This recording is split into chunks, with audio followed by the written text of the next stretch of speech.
Hi, എല്ലാവർക്കും നമസ്കാരം.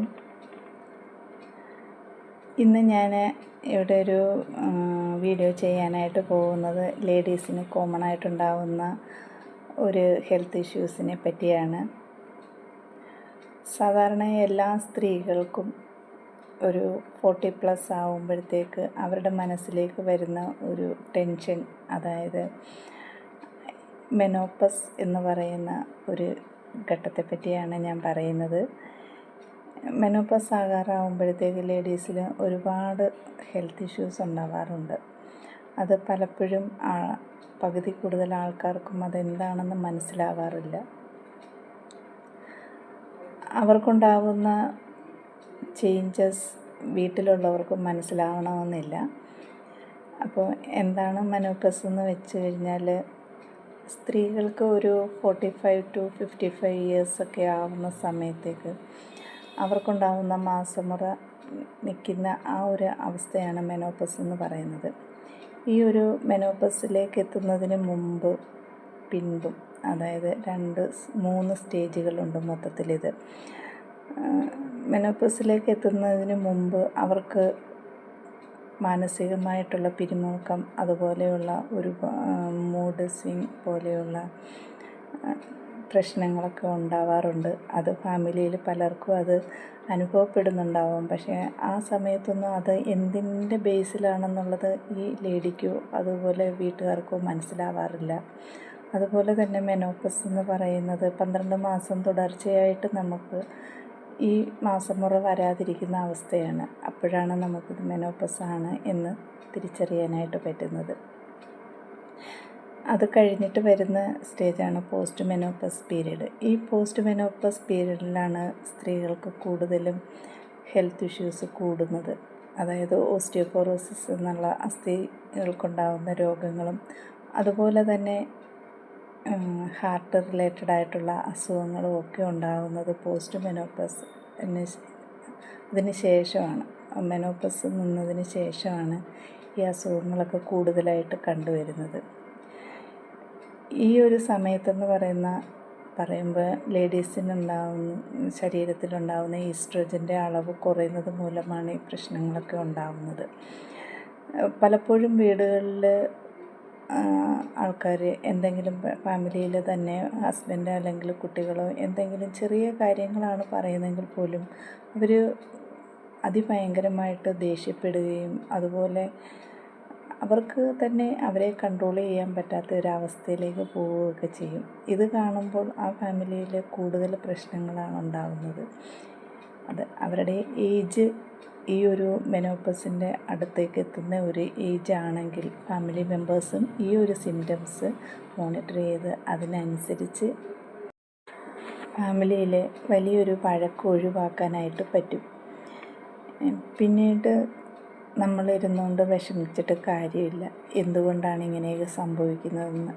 ഒരുപക്ഷേ ഈ ഒരു ലേഡി ഇങ്ങനെയൊന്നും ദേഷ്യപ്പെടാത്ത ഒരു വ്യക്തിയായിരിക്കാം. മറ്റുള്ളവരുടെ കാര്യങ്ങളൊക്കെ നന്നായിട്ട് നോക്കുന്ന ഒരു വ്യക്തിയാണെങ്കിൽ ഇങ്ങനെ ഉണ്ടാകുന്ന ചെറിയ ചെറിയ കാര്യങ്ങൾ ഫാമിലി മെമ്പേഴ്സും കൂടെ നോട്ട് ചെയ്ത് അതിനനുസരിച്ച് പ്രവർത്തിക്കുകയാണെന്നുണ്ടെങ്കിൽ നിങ്ങൾക്ക് സന്തോഷകരമായിട്ടുള്ള ഒരു ഫാമിലി അറ്റ്മോസ്ഫിയർ ക്രിയേറ്റ് ചെയ്യാനായിട്ട് പറ്റും. അതുപോലെ തന്നെ സ്ത്രീകൾക്ക് ഈ സമയത്തുണ്ടാകുന്ന സിംറ്റംസ് അത് അറിയാനായിട്ടുള്ള, അതായത് മെനോപ്പസ് അടുക്കാറായി എന്നറിയാനുള്ള സിംറ്റംസാണ് മാസമുറ സമയത്തുണ്ടാകുന്ന എക്സസ് ബ്ലീഡിങ്, അതുപോലെ ഭയങ്കരമായ ക്ഷീണം, അവർക്ക് അതിയായ ചൂട് അനുഭവപ്പെടുന്നത്, നൈറ്റ് സ്വെറ്റിങ്, ഇങ്ങനെയൊക്കെയുള്ള ഒരുപാട് പ്രശ്നങ്ങൾ അവർക്ക് ഉണ്ടാവാറുണ്ട്. ഇത് മാത്രമല്ല, ഒരുപാട് സിംറ്റംസ് അവർക്ക് ശരീരം കാണിച്ചു കൊടുക്കും. പക്ഷേ ഇത് പല ആൾക്കാർക്കും അതിനെപ്പറ്റി അറിവില്ലാത്തത് കാരണം അവർ ഇതൊന്നും മൈൻഡ് ചെയ്യാതെ നടക്കും എന്നുള്ളതാണ് മെയിനായിട്ടുള്ള ഒരു കാര്യം. അതുപോലെ തന്നെ മെനോപ്പസ് ആയതിന് ശേഷവും ഇവർക്ക് മുട്ടുവേദന, അസ്ഥികൾക്കൊക്കെ വേദനയും കാര്യങ്ങളും ഒക്കെ ഉണ്ടാവാറുണ്ട്. ഈ ഈസ്ട്രോജൻ്റെ അളവ് കുറയുന്നത് മൂലം ഇവർക്ക് ഹൈ കൊളസ്ട്രോൾ, അതുപോലെ രക്തസമ്മർദ്ദം കൂടുന്ന അവസ്ഥ, ഇതൊക്കെ ഉണ്ടാവാറുണ്ട്. ഒരു പക്ഷേ ഇത് മെനോപ്പസിന് മുമ്പും ചില സ്ത്രീകളിൽ BP കൂടി വരികയും കൊളസ്ട്രോൾ കൂടി വരികയൊക്കെ ചെയ്യും. അതുപോലെ തന്നെ അവരുടെ അബ്ഡമിനൽ ഫാറ്റ് കൂടുന്നതായിട്ടും കണ്ടുവരാറുണ്ട്. ഇതൊക്കെ നോട്ട് ചെയ്ത് കഴിഞ്ഞാൽ അവർക്ക് ക്രമാതീതമായിട്ട് വെയിറ്റ് കൂടുന്ന അവസ്ഥ, ഇങ്ങനെയൊക്കെ ഒരുപാട് സിംറ്റംസ് നമ്മുടെ ശരീരം തന്നെ കാണിച്ചു തരും. ഇതൊക്കെ നമ്മൾ മൈൻഡ് ചെയ്യാതെ നടന്നു കഴിഞ്ഞാൽ നമുക്ക് ഒരുപാട് പ്രശ്നങ്ങളിലേക്കാണ് നമ്മൾ പോയിക്കൊണ്ടിരിക്കുന്നത് പെട്ടെന്ന്. പക്ഷേ ഈ ഒരു അവസ്ഥയിൽ സ്ത്രീകൾ മാനസികമായിട്ട് അതിന് പ്രിപ്പയർ ആയാൽ, ഫാമിലി സപ്പോർട്ടോട് അവരതിനെ സപ്പോർട്ടും കൂടി ഉണ്ടെങ്കിൽ അവർക്കതിനെ ഈസി ആയിട്ട് അവർക്കതിനെ ഹാൻഡിൽ ചെയ്ത് മുന്നോട്ട് പോകാനായിട്ട് പറ്റും. മെനോപ്പസ് എന്ന് പറയുന്നത് ഒരു അസുഖമല്ല, അതൊരു നാച്ചുറലായിട്ടൊരു ലേഡിക്ക് ഉണ്ടാകുന്ന ഒരവസ്ഥയാണ്. അതിനെ ആത്മവിശ്വാസത്തോടെ നേരിടുക എന്നുള്ളതാണ് ഇതിനെ പ്രതിവിധി. അതുപോലെ തന്നെ ഈ ഒരു അവസ്ഥയിൽ നിന്നും നമുക്ക് ലേഡീസിന് കുറച്ച് കാര്യങ്ങൾ അവർക്ക് സ്വന്തമായിട്ട് ചെയ്യാനായിട്ട് പറ്റും. അതിനെപ്പറ്റിയൊക്കെ നിങ്ങൾക്ക് കൂടുതൽ അറിയണമെങ്കിൽ ഞാനൊരു ഗ്രൂപ്പ് തുടങ്ങുന്നുണ്ട്. Pre menopause, post menopause, menopause ആയ ലേഡീസിന് എല്ലാവർക്കും കൂടി ചേർന്നിട്ടുള്ളൊരു ഗ്രൂപ്പാണ്. ആ ഗ്രൂപ്പിലേക്ക് വന്നു കഴിഞ്ഞാൽ ഇതിനെ എങ്ങനെ നിങ്ങൾക്ക് ഹാൻഡിൽ ചെയ്യാം എന്നുള്ളതും, അതുപോലെ തന്നെ നിങ്ങൾക്ക് ഇതിനെ നേരിടാനായിട്ട് കുറച്ച് നാച്ചുറൽ റെമഡീസ് ഉണ്ട്. നിങ്ങളുടെ ആഹാരക്രമം ശ്രദ്ധിക്കണം. അതുപോലെ തന്നെ നിങ്ങളുടെ ജീവിതശൈലിയിലുണ്ടാകുന്ന മാറ്റങ്ങളും, ഇങ്ങനെയൊക്കെ കുറേ കാര്യങ്ങൾ നിങ്ങൾ സെൽഫായിട്ട് ചെയ്ത് കഴിഞ്ഞാൽ നിങ്ങൾക്കിതിനെ ഓവർകം ചെയ്യാനായിട്ട് പറ്റും. താല്പര്യമുള്ളവർ ഞാൻ കൊടുത്തിരിക്കുന്ന നമ്പറിലേക്ക് എനിക്ക് പേഴ്സണൽ മെസ്സേജ് അയയ്ക്കുക. ഞാൻ അവരെ ഗ്രൂപ്പിൽ ജോയിൻ ചെയ്യിപ്പിക്കുന്നതായിരിക്കും. ലേഡീസിന് വേണ്ടിയിട്ടുള്ളതാണിത്. ഫാമിലി മെമ്പേഴ്സ്, ഇതിപ്പം ലേഡീസ് മാത്രമായിരിക്കത്തില്ല എൻ്റെ വീഡിയോസ് കാണുന്നത്.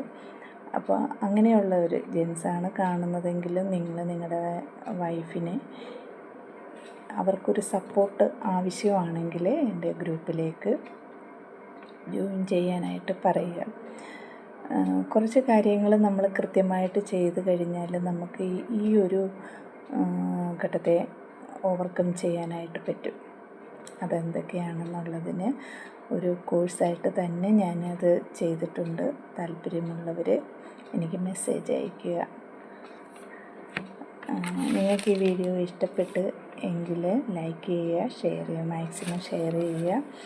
അതുപോലെ തന്നെ കമൻറ്റ് ചെയ്യുക. ഈ വീഡിയോയിൽ പറഞ്ഞിരിക്കുന്നത് നിങ്ങൾക്ക് പ്രയോജനമുള്ള കാര്യങ്ങളാണെങ്കിൽ നിങ്ങളതിന് പോസിറ്റീവായിട്ട് തന്നെ കമൻറ്റ് ചെയ്യാനായിട്ട് ശ്രദ്ധിക്കുക.